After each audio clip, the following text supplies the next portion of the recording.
My best friend was in a frantic rush to get out of town for some corporate retreat, and right before she bolted, she dumped her 6-year-old kid, whom she'd had with a serpent shifter, on my doorstep. It just so happened to coincide with a brutal 100-degree heatwave and a massive power outage. I was practically panting like a dog, but then I looked at the little guy standing next to me. He was practically radiating cold air, blinking those huge, innocent eyes. I couldn't help myself. I leaned down and pinched his chubby cheeks. "Tony, sweetie, your auntie is about to melt into a puddle. Can you cool me down a little?" The kid looked absolutely shocked, but then, with a soft poo, he shifted into his true form. A chubby, snowy white, blissfully chilly little snake, coiling himself obediently around the crook of my neck. I thought I'd just hit the jackpot, the ultimate, free, portable AC unit. But before I could even fully enjoy the bliss, a few glowing texts suddenly flashed across my vision. "Oh my god, is she insane? Does she seriously think that's just a cute little garden snake? That is the nephew of the pureblood frost dragon king. She's dead. She's so dead. The alpha frost dragon is arriving in exactly 3 seconds. Run, girl, run." My breath caught in my throat. Before I could even untangle the AC unit from around my neck, the front door was blown entirely off its hinges by a terrifying, concussive force. But before the intruder could even take a step or unleash his wrath,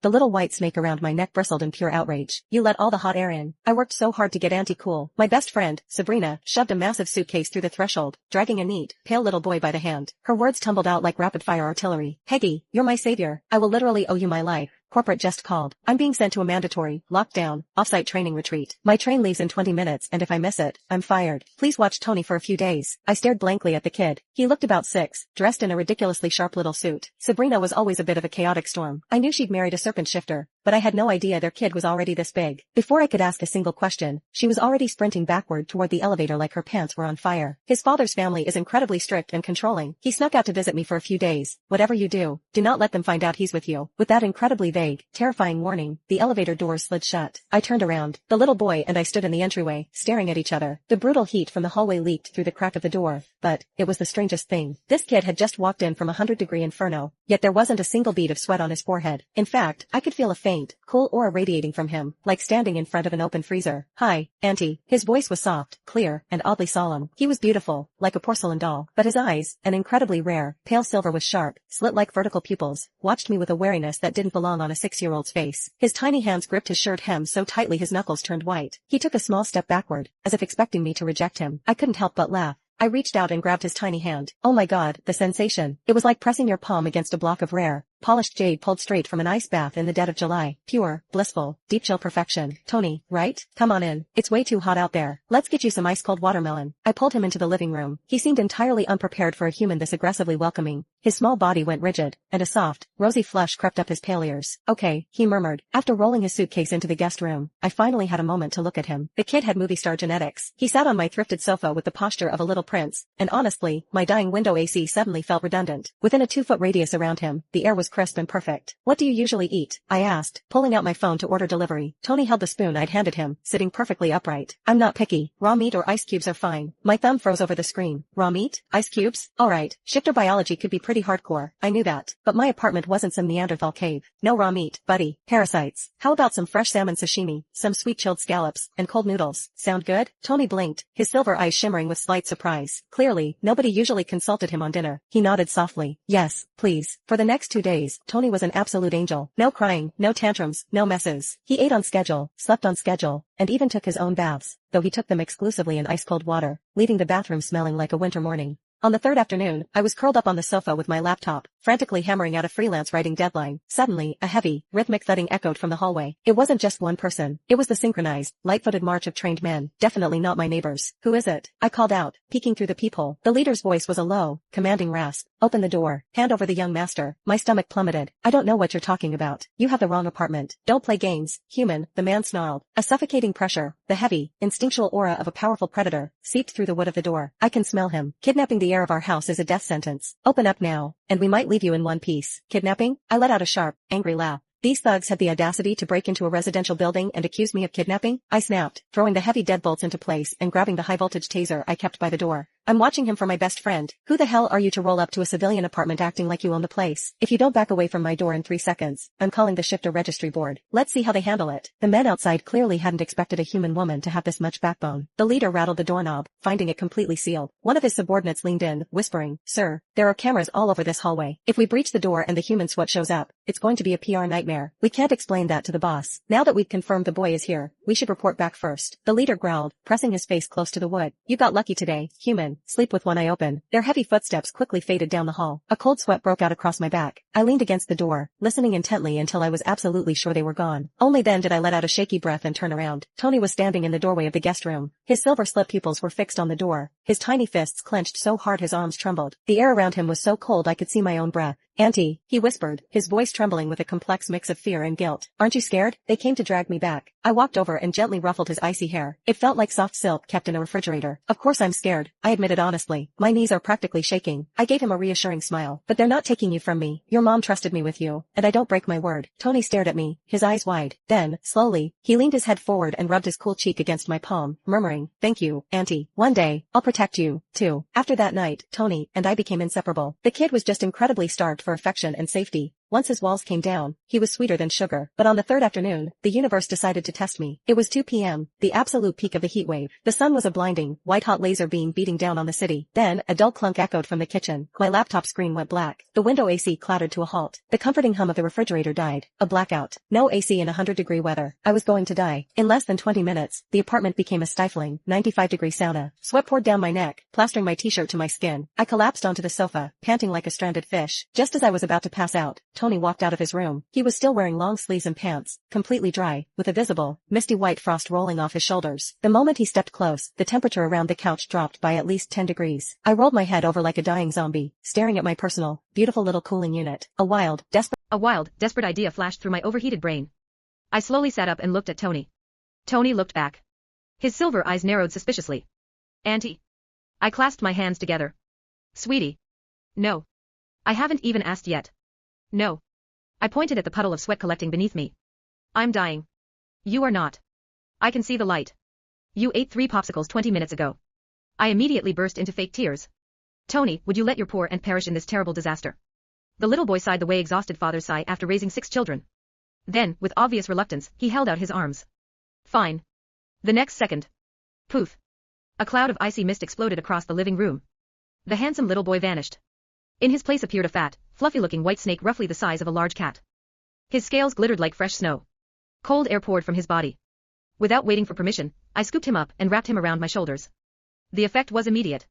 Instant bliss. I nearly cried. "Oh my God." Tony's tiny snake voice echoed inside my head. "Auntie, you're embarrassing. This is the greatest day of my life. Auntie. I would die for you. Auntie. I would go to war for you." Tony made a horrified little hissing noise. Meanwhile, the glowing comments appeared again. "Someone stop her daughter. She's using the future Frost Dragon King as a wearable air conditioner daughter. The elders would literally faint if they saw this daughter. Forget fainting. The Dragon King will commit murder daughter. 3, 2, 1. My smile froze. Wait. What? The comments had developed a terrifying habit of predicting disasters. Then. Boom. Every window in the apartment rattled. The temperature plummeted. A layer of frost spread across the glass. Tony immediately uncoiled from my neck. Oh no.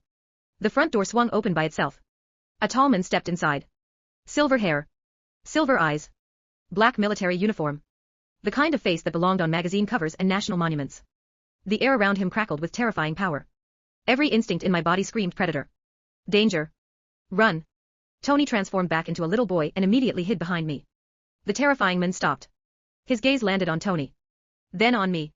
Then on the watermelon bowl beside the couch. Then on the cartoons playing on TV. Then on the blanket fort Tony and I had built yesterday. Something unreadable flickered across his face. "You are Peggy." His voice was cold enough to freeze oceans. I swallowed. "Depends who's asking." The man stared for several seconds. Then. "I am Adrian Frost." The comments exploded. "Oh no daughter. The Dragon King daughter. The actual Dragon King daughter. Tony's father daughter. Peggy is about to die daughter." I almost stopped breathing. Father. This was Tony's father. No wonder Sabrina had looked terrified every time his family came up. Adrian's eyes shifted toward Tony. "Come here." Tony immediately grabbed my shirt. "No." The room went silent. Even the comments seemed shocked. Adrian's expression darkened. "Tony. No. You're coming home." "No." A visible vein appeared near Adrian's temple. Apparently even Dragon Kings suffered from parenting difficulties. Tony buried his face against my side. "You'll lock me in the mountain again. I was protecting you. You made me memorize 600 years of family history. It was educational. It was torture." The comments agreed. "He's right daughter. Those lessons are brutal daughter. I fell asleep 3 times reading them daughter. Justice for Tony daughter." Adrian closed his eyes. For one brief moment, he looked less like an all-powerful Dragon King, and more like a single father desperately losing an argument. Then his gaze shifted back to me. You spoiled him. I blinked. What? He never argues with anyone. Tony immediately shouted from behind me. Because everyone else is scary. Adrian looked personally attacked. For the first time since entering, I almost laughed. The mighty Dragon King. Destroyer of enemies. Ruler of the Frost Peaks. Defeated by his 6-year-old son. Then Adrian noticed something else. My laptop. The unfinished freelance project. The stack of overdue bills on the table. His eyes narrowed. You're working while caring for him. Yeah. You received no compensation. I shrugged. He's my best friend's kid. The room became strangely quiet. Tony peeked around my side. Adrian stared at me for a long time.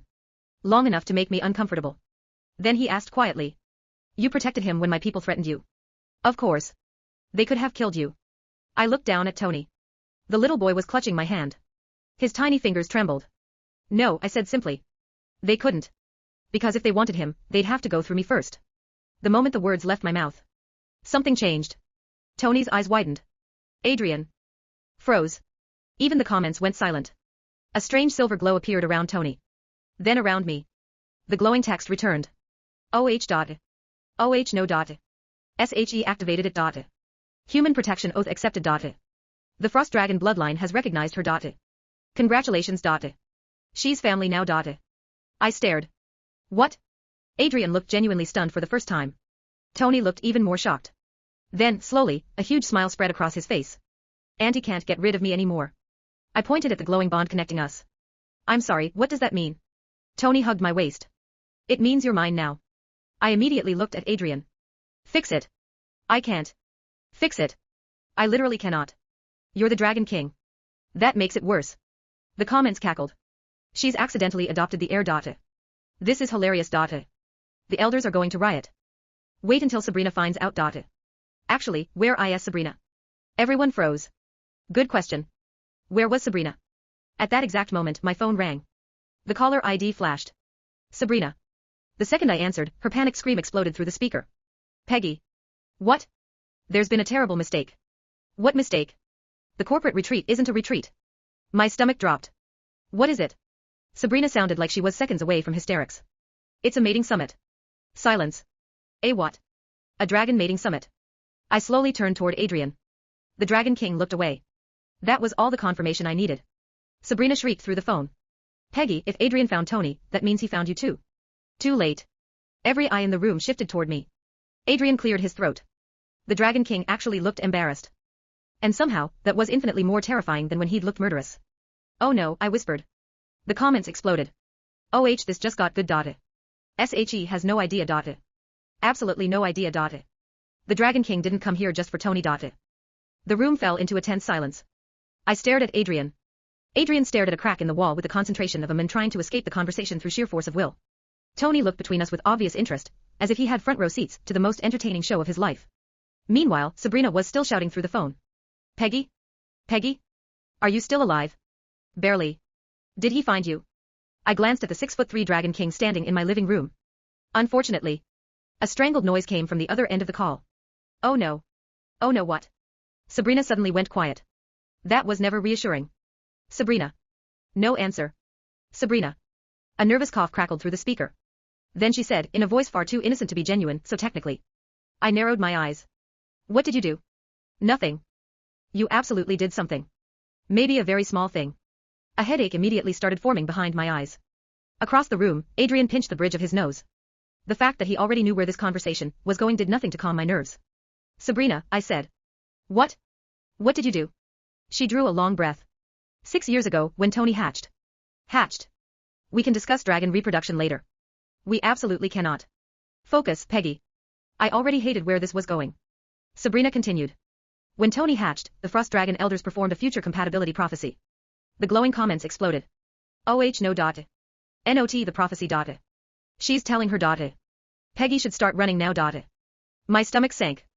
The prophecy was supposed to identify Tony's future protector. Okay. It identified you. I blinked. What? It identified you before we even met. The room seemed to tilt sideways. That's impossible. The prophecy disagrees. I pointed at myself. I'm a freelance writer who survives on instant noodles and caffeine. The prophecy doesn't care. I'm sweating through my shirt. The prophecy doesn't care about that either. I turned toward Adrian. Please tell me she's making this up. Adrian remained silent. That silence answered everything. The comments immediately celebrated. She's finally figuring it out. Only 6 years behind everyone else. The elders have been searching for her forever. I sank onto the couch. This can't be real. Tony climbed into my lap. It is. I looked down at him. He smiled sweetly. The little traitor looked far too pleased about all of this. Then another realization hit me. Wait. Everyone suddenly looked uncomfortable. If this prophecy identified me 6 years ago, why didn't anyone tell me? The apartment went quiet. Tony became deeply interested in the carpet. Sabrina coughed. Adrian examined my refrigerator. I pointed accusingly. Why does everyone suddenly look guilty? Sabrina groaned. Because Adrian refused. My head snapped around. Refused what? To contact you. I stared. What?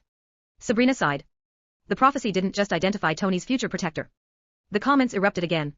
Here it comes. Sayit.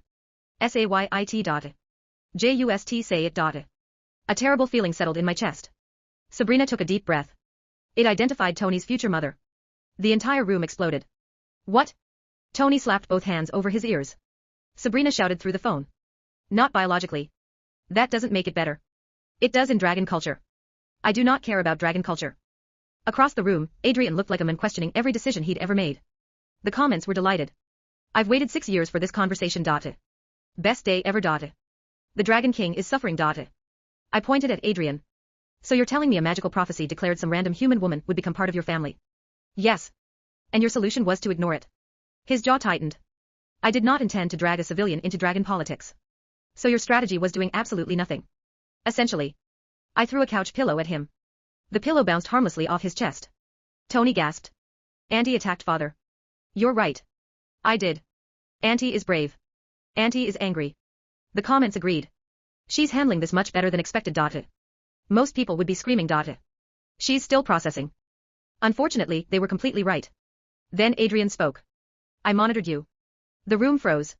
My eye twitched. You what? His expression immediately became cautious.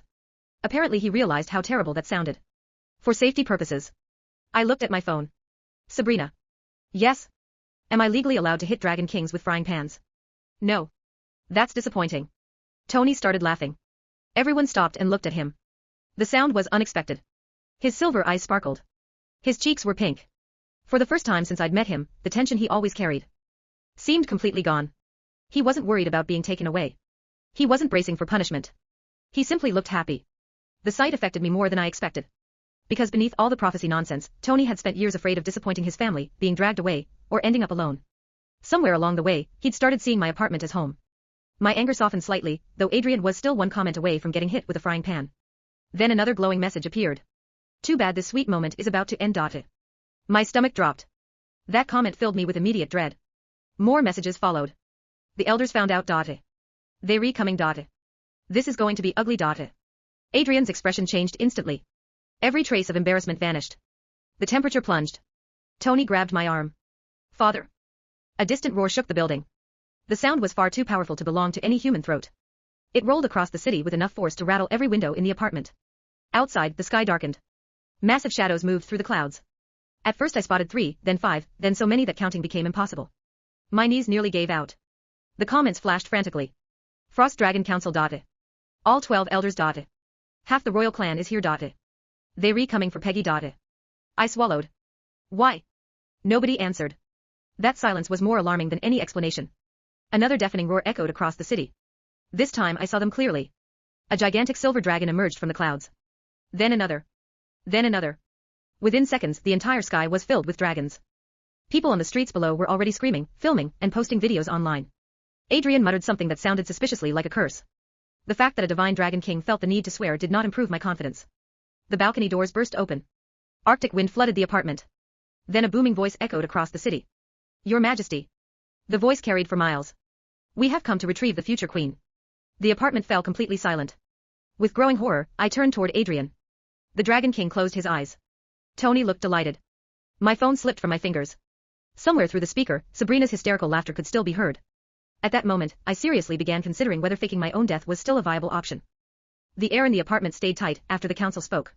I tried to process what they had just said, but every explanation seemed to add another layer of confusion instead of clarity.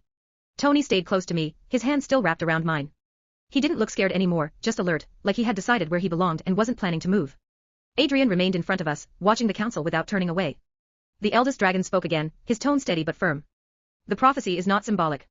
It is binding. The human has already been marked through proximity and acknowledgement.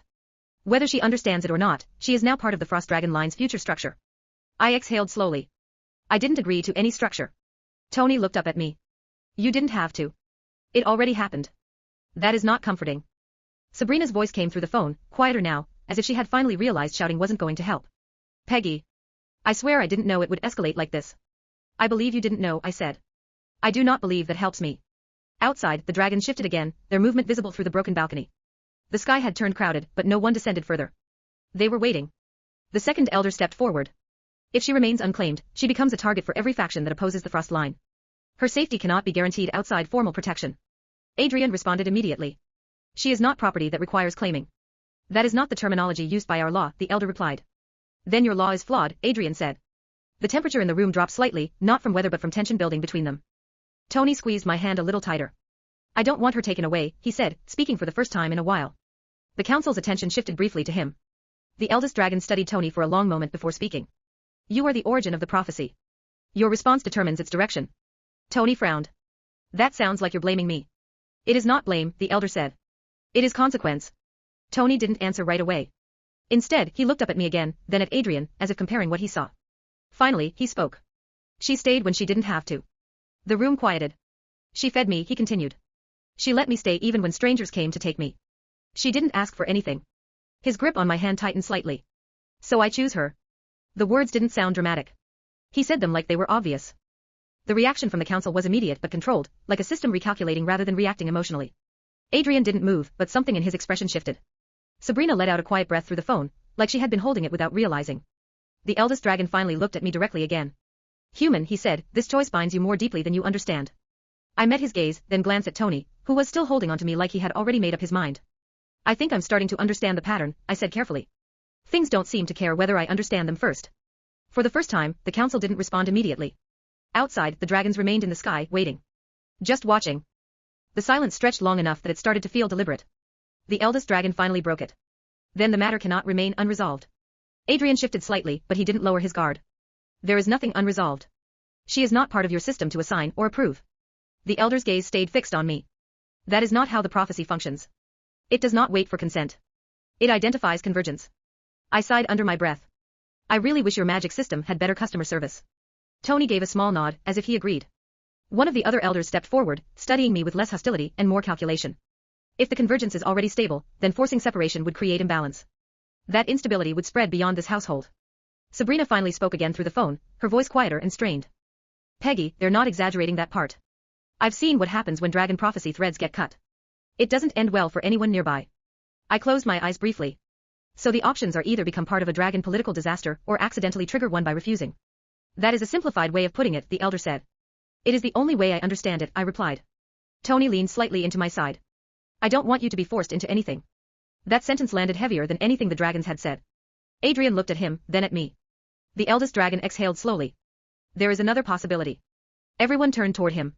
He continued, formal recognition of the bond as protective rather than hierarchical. It would place the human outside direct council authority while acknowledging the prophecy's activation. I blinked. So. I get paperwork instead of being kidnapped. In essence, he said. That is the most bureaucratic kidnapping prevention I have ever heard of, I muttered. Tony looked up. Does that mean she stays? The elder nodded once. It means she is not removed. The tension in Tony's shoulders eased slightly, but Adrian's expression remained unreadable. Sabrina spoke again, cautiously hopeful. Peggy, that sounds like the safest outcome.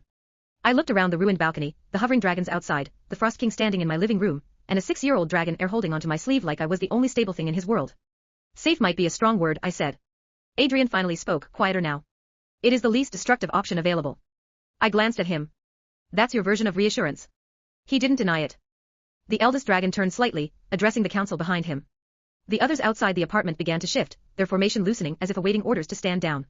Tony tugged my sleeve again. So you're not leaving? I looked down at him. Then at the dragons.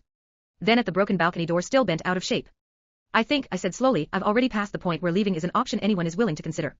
Tony seemed satisfied with that answer. Adrian, however, didn't relax. Because whatever agreement had just been offered, it was clear none of this was actually over. The council's formation outside the balcony shifted again, but this time it wasn't tightening for an attack. It was reorganizing, like a decision had been passed down a chain of command.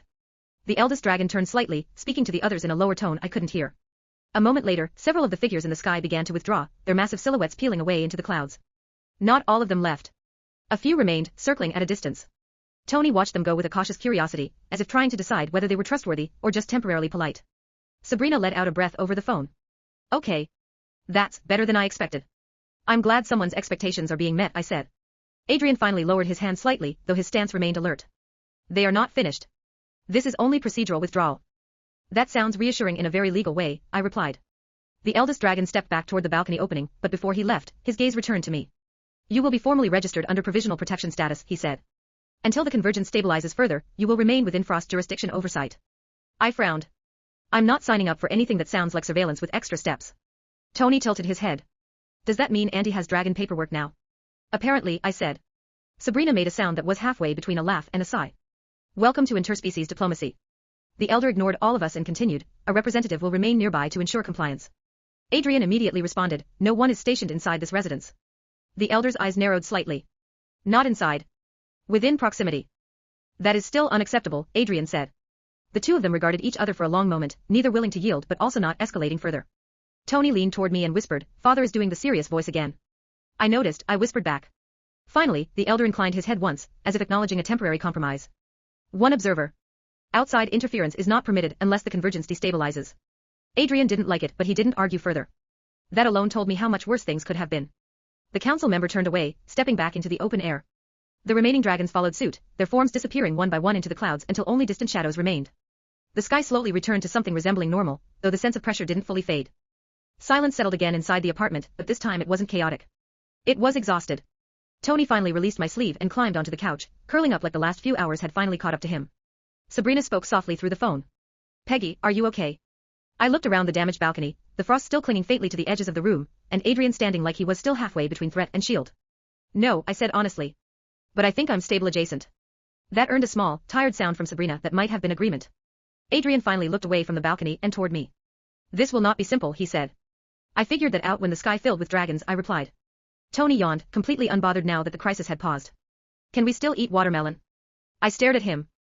Then at the wrecked balcony. Then at Adrian. Yes, I said. We're still doing watermelon. That, at least, felt like something normal enough to hold on to. I went to the kitchen mostly on autopilot, opening the fridge like it was the only familiar object left in the universe.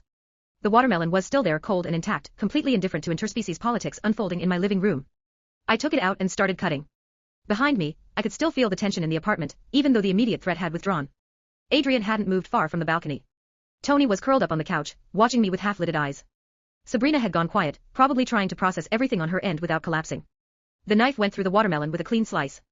At least something in my life was cooperating. Tony's voice drifted from the couch. Auntie, you're calmer now. I'm not calm, I said. I've just accepted that panic is not helping. That is calm, he replied, as if it was a fact he had studied. I set a slice on a plate and carried it over. He took it carefully, then immediately took a bite like nothing in the world had ever gone wrong. Adrian finally stepped away from the balcony and into the main room again. The frost along the edges of the windows was already beginning to fade, but the air still carried a faint chill around him. He looked at the watermelon, then at Tony, then at me. This is an unusual response to a council incursion, he said. I sat down on the arm of the couch. What, feeding a child? Continuing normal activity afterward. I shrugged. What else am I supposed to do? Start screaming and redecorating. Tony nodded seriously. Screaming would not help hydration levels.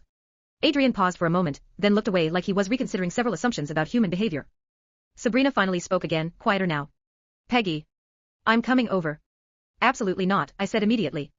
I feel like that's not optional anymore. It is very optional. I'm already on my way, she replied. I closed my eyes. Of course you are. Tony perked up slightly. Is she the loud auntie? Yes, I said. I like her, he decided. I didn't have the energy to question that. Adrian's gaze shifted toward me again. The observer will arrive soon as well. Of course there's an observer, I muttered. This is officially a monitored disaster now. Tony finished his watermelon and wiped his hands on his sleeve without a care in the world. Does this mean we have visitors all the time now? I hope not, I said. Adrian's answer came immediately. No unnecessary presence will be allowed. That sounded like a promise, I said. It is, he replied. For a moment, the apartment settled into something strangely domestic again, as if the dragons outside, the prophecy, and the collapsing sky had all been briefly paused behind a locked door. Tony yawned again and shifted closer to me on the couch, leaning against my side without hesitation this time. I didn't move him. That small detail didn't escape Adrian's attention. He watched it for a second longer than necessary, then turned away as if it meant nothing at all. But his expression changed anyway, just slightly, like something had been noted and filed away for later. Outside, the last traces of frost finally disappeared from the glass. And somewhere far above the city, something large and unseen continued to circle, waiting for whatever came next. The day didn't return to normal. It only pretended to. By evening, the apartment looked almost untouched if you didn't count the broken balcony door, the faint scorch marks in the air where dragons had hovered, and the occasional flicker of frost that still appeared and vanished like a memory refusing to leave. Tony had fallen asleep on the couch, curled into the blanket like he belonged there more than anywhere else in the world. I sat beside him, laptop forgotten on the coffee table, staring at nothing in particular. Adrian stood near the window. He hadn't moved much since the council left. Not because he was guarding anymore, but because he looked like he was still listening for something no one else could hear. Sabrina had arrived an hour ago and, true to form, had cried for exactly 90 seconds, asked 17 questions in a row, and then declared that she needed a drink stronger than the laws of physics permit. She was currently in the kitchen making something she claimed was tea but smelled like chaos and herbs. The so-called observer never entered. They simply appeared on the opposite rooftop and stayed there silent and unmoving, like a reminder that none of this was truly over. I leaned back slightly, careful not to wake Tony. This is the part where I'm supposed to ask what happens next, I said. Adrian didn't look away from the window.